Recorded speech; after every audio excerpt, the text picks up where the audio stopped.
Hi there, Flegg here from Ethical Property Partners, where we help serious and committed investors to earn annual profits on a monthly basis. So I'm here for a conference on the Caribbean coast of Mexico, and it's been quite a significant commitment to come here. It's just finished. It finished yesterday. My wife and I have come to it because we invest together, we're involved in the business together. Been some fantastic speakers. We've had Robert Kiyosaki here, who I actually got to sit down on a one-to-one basis. We had the ex-president of Georgia here, some multi-millionaire investors in the audience I've sat down and had meals with, etc. Fantastic conference, but the commitment was quite large. And I talk about this a lot on EPP. If you're not growing yourself, then you're shrinking. We're either continually growing or we're getting smaller, and that's in many aspects of our lives. So it's our comfort zone. I went to the initial opening evening. It was a cocktail party out on the terrace overlooking the sea. It was beautiful, absolutely beautiful, but there were 250 people there. I was really nervous, really nervous. That took me outside of my comfort zone. I was saying to my wife, I'd rather not go. I'll just go to the sessions and sit at the back. But we both identified the fact that actually that was me being fearful. I was giving in to my fear. My comfort zone was this in terms of networking, and this was outside of my comfort zone. And so what I did is I forced myself to expand my comfort zone and go to that networking event. And I was sitting and chatting to people. I met someone who's got a phenomenal podcast. We're going to do reciprocal interviews on each other's podcast. He had 4 kids about the age of my kids. He's lived in Costa Rica for a couple of years, which is where we're traveling to next. So we had a play date the next afternoon where his kids and my kids all played on the beach. And all of that came about because I expanded my comfort zone. I didn't give in to the fear. We left whilst overseas holidays were still against the law. But it wasn't a holiday, it's a work trip. We both needed to come for the conference, etc. And so that again is expanding our comfort zone, going to effort in order to continue the process of learning. The Japanese subscribe to a process called Kaizen, constant and never-ending improvement. And that, I think, is what all of us, if we want to improve our businesses, our SPI businesses, our sophisticated property investing businesses, if we want to do that, then we have to subscribe to Kaizen.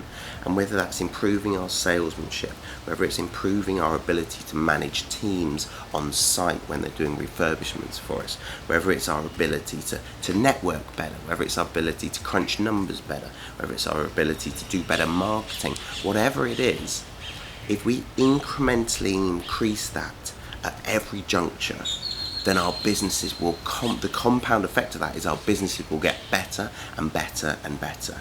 I've been doing help visits, virtual help visits with vendors while I've been here. Been getting up at 5 a.m, been jumping on Zoom and sitting down with vendors to go through their portfolios and offering to buy their portfolios. We agreed a portfolio of 3 properties just 2 days ago on Zoom whilst I'm here for the conference.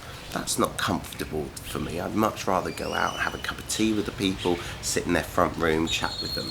But it's what needs to be done in order to continue growing my business.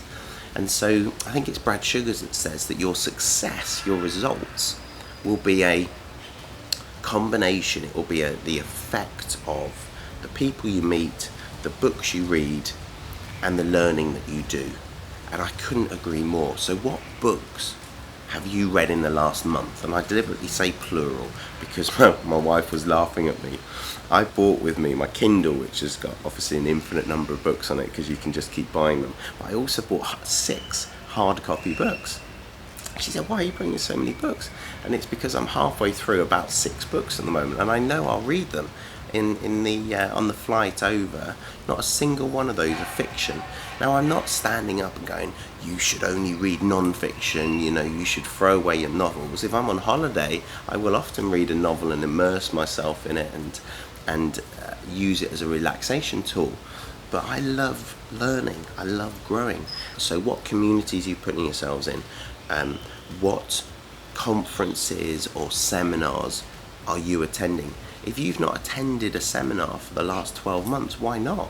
Do you think you know it all already? This one conference, I think it was 3 days, has probably cost 15,000 US dollars for my family and I. That's a lot of an investment for just 3 days. But the nuggets of information that I've learned, the relationships that I've started with people I never would have met otherwise, have been well worth it.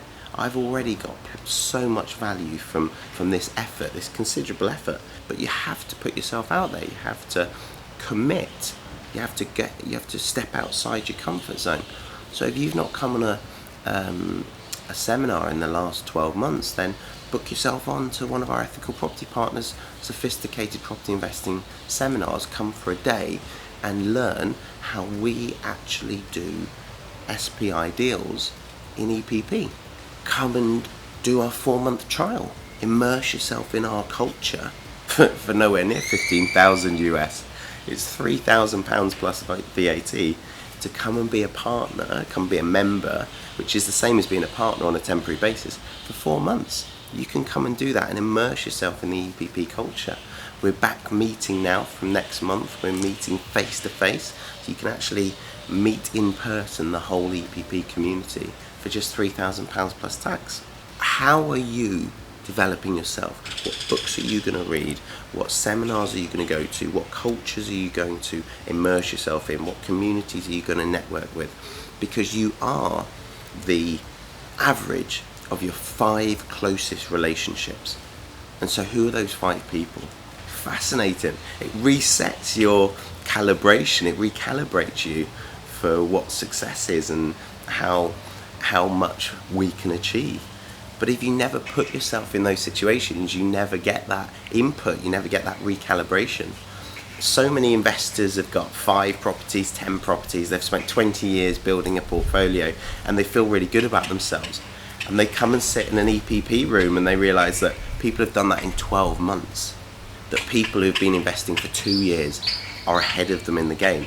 And we're a supportive community. It's not some big competition. I once went to an event where they put your monthly earnings on your badge. Fancy that. And everyone went around going, cool, you're earning that month, well done, and wow, congratulations. We're not like that at EPP. It's completely supportive, so completely synergistic and collaborative. That was the word I was looking for, collaborative. But when you are in a room of high-performing individuals, you can't help but have your own expectations of yourself raised. And when you raise your own expectations, your own actions improve, and then your results improve. Be times do equals have. And what that means is when you think high-quality thoughts, so when you raise your expectations, and then you take lots of action and quality action, the results will follow. And I couldn't agree more. So my challenge to you guys is expand your comfort zones, subscribe to Kaizen, and achieve better results. If you've enjoyed this episode, please do share it. That really helps our reach. Please click the subscribe button, hit the notification bell, give us a like if you've enjoyed this content, and I'll see you at the next episode. Until then, happy investing.